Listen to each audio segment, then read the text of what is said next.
I'm Dr. Jasmine Chanel, and thank you so much for watching my show.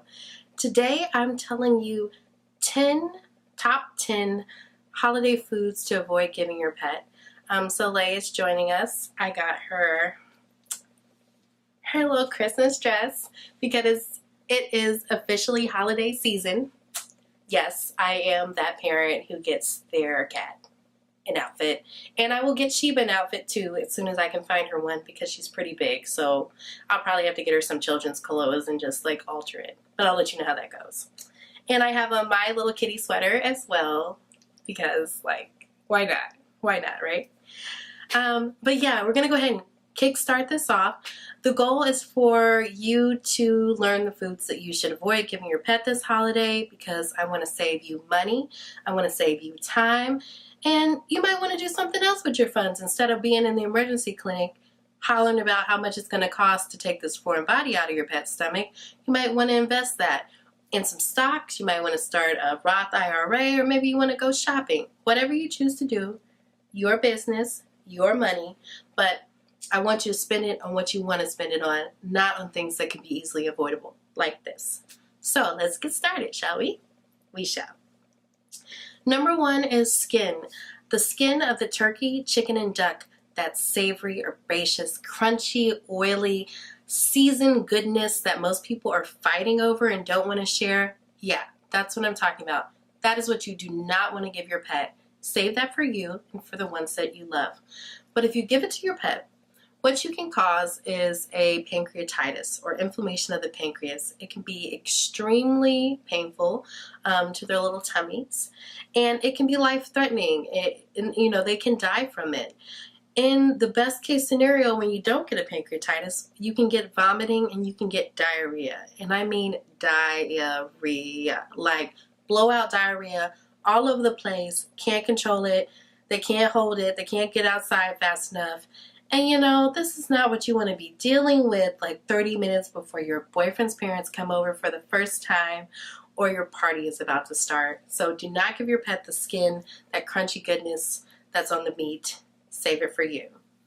Number two is similar to number one. That's going to be drippings and gravy. So the accumulation of fatty oils that comes at the bottom of the pan that most people ladle back onto the meat because it's so flavorful and they want to just, infuse that into the turkey breast or chicken. That is what you do not want to share with your pet. If you really know how to cook and you know the secret is in the dripping sauce and you use your drippings to make gravy and then you put cream of mushroom or cream of chicken in there, again, kudos to you, but do not share that with your pet because it can cause a pancreatitis. And it can cause vomiting, and it can cause a lot of diarrhea. So no gravies and drippings. Number three is going to be bones, cooked ham bones, turkey bones, chicken bones, duck bones, steak bones, bones. Do not give your pet any bones. They want them because they want a lot of stuff in it. Tastes good, might have a little bit of meat on the end, and you're like, fine, you can have it. Or they steal it off the table. Either way, don't need it. Because what happens, they chew it, they break it down, it forms into sharp points. Then as it's going through the intestinal tract, that point's just right there. And then it can perforate, fancy word for cause a tear, in the intestines. And that can be life-threatening. It normally requires surgical intervention. They have to go in, find the bone, take it out, and then sew it up and give your pet antibiotics so they don't have a septicemia, but easily avoidable. You may meet some people or some of y'all's relatives who were like, back in my day, dogs used to be dogs, and we used to just give them bones and they'd eat whatever you gave them. And I know some dogs on the street, you can just give them whatever you want to give them and they'll eat it. And I encourage you to tell them, that may be so, but today, at this house, you will not be giving my dog any bones because I am not going to be paying the bill for a foreign body ingestion and a perforation. You can tell them Dr. Jasmine told you that. No sharing of bones. So save that for the dog that normally eats bones, or don't, because I don't want the dog on the street to get a perforation, just like I wouldn't want my dog to get a perforation. So nobody needs to be eating cooked ham bones, poultry bones, or steak bones. No to bones. Number 4 is dough. It's baking time. If you can bake, go you. I cannot bake. I can do like box items. I can cook and I can grill. But if you're a bread maker, if you're a cake baker, if you are a cookie baker and you got your dough out, your little loved ones may be begging for that piece of leftover dough that you cut off, that little star-shaped little snowman cookie. Don't give in. Stay strong. Because if they ingest that dough, it's going to expand in their stomach. It's going to put a lot of pressure on that little tummy. It's going to be really, really painful. And then it can start to ferment, producing ethanol, and that just compounds the problem. Really, really bad. No dough. No dough, okay? Alcohol, which we briefly talked about a second ago, but I'm talking about spirits, the libations, everything people enjoy about Christmas. You know, spiking your eggnog with Hennessy, or putting rum in it, drinking cider by the fireplace, having your little Christmas cocktails, a little, what people have, mimosas, you know, putting the wine into your linguine butter sauce.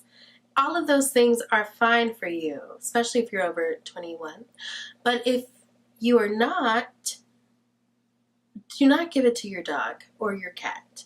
They do not metabolize alcohol the same way that we do.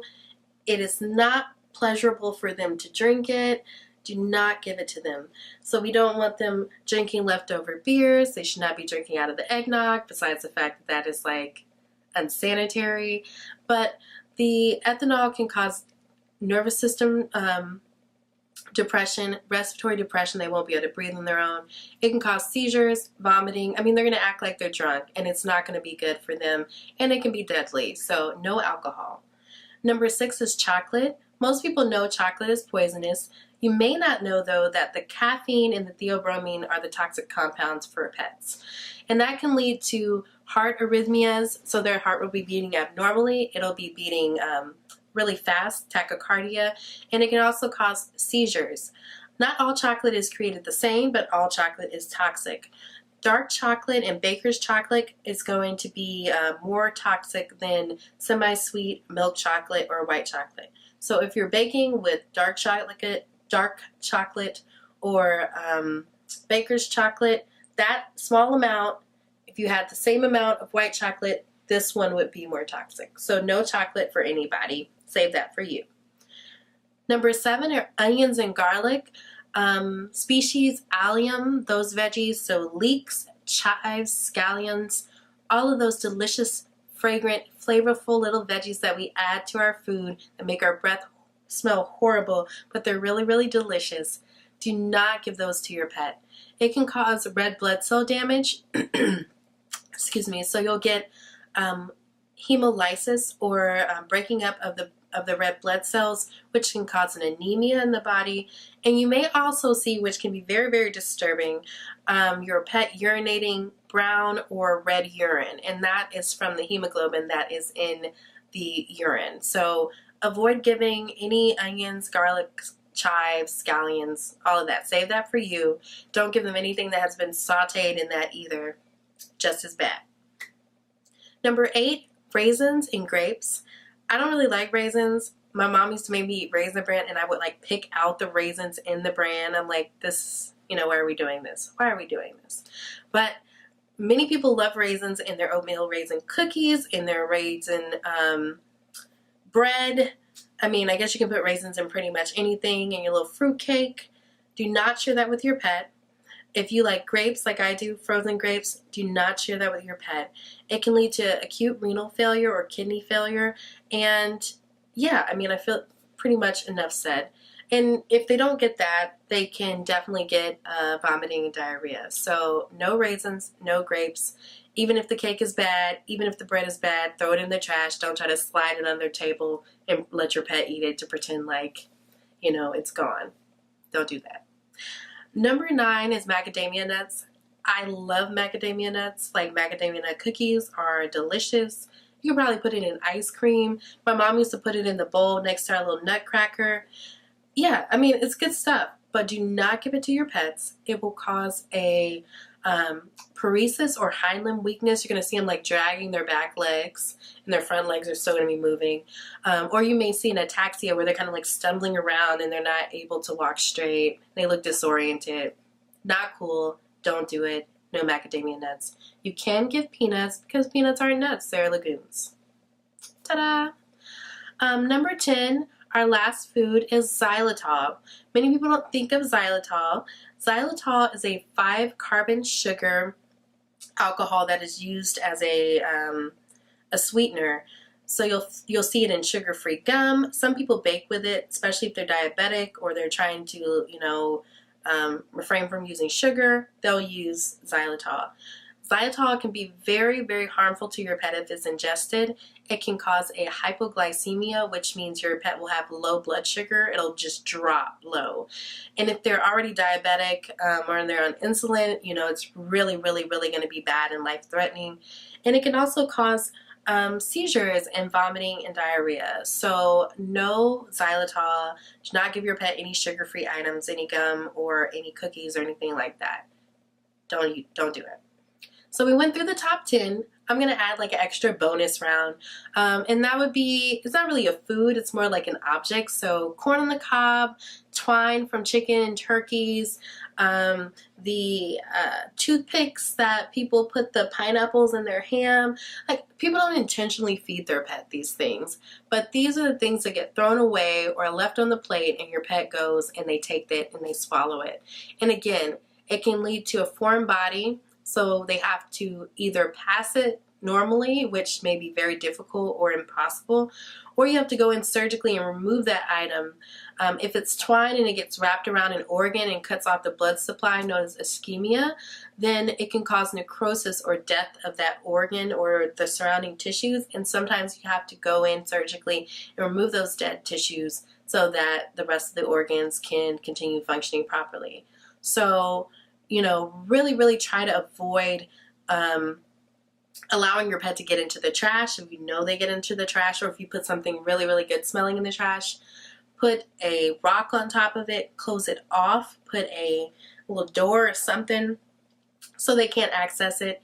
If they like to jump on the counters or they're tall enough to reach the counters, push everything back. If you're going to go away for a period of time, either put the pet up or put it back in the fridge until you're ready for it.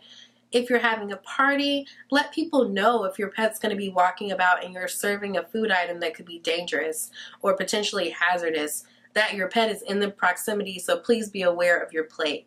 Have it so that people can put their plate either in another room or high enough that your animal can't get it, because they're sneaky little buggers, You're busy talking about one thing, you turn around, your chicken wing is gone. And then they're over there in the corner like, that's really, really not what you want. That's not what you want this holiday season. So I hope that you have a wonderful, wonderful holiday. I hope that this video was helpful to you. And please subscribe to my channel on YouTube. I'm almost to 100 subscribers. So then I can get like a real URL name and not like XYZPGH. And I can tell you, like, go to YouTube/Dr. Jasmine Chanel. We're almost there. But until then, please subscribe anyway. And also, please subscribe to or follow me on Instagram at dr_Jasmine Chanel. I would love to hear the stories that you all have had about your pet, like stealing the cake off the table or the chicken. I hope and pray that they were okay. And I would also love to hear any questions that you have for me about vet school, about working as a resident, about becoming a veterinarian, or about just pet questions in general. So thank you so much for watching. I really, really appreciate you all. And I'll see you again next time, okay? Bye.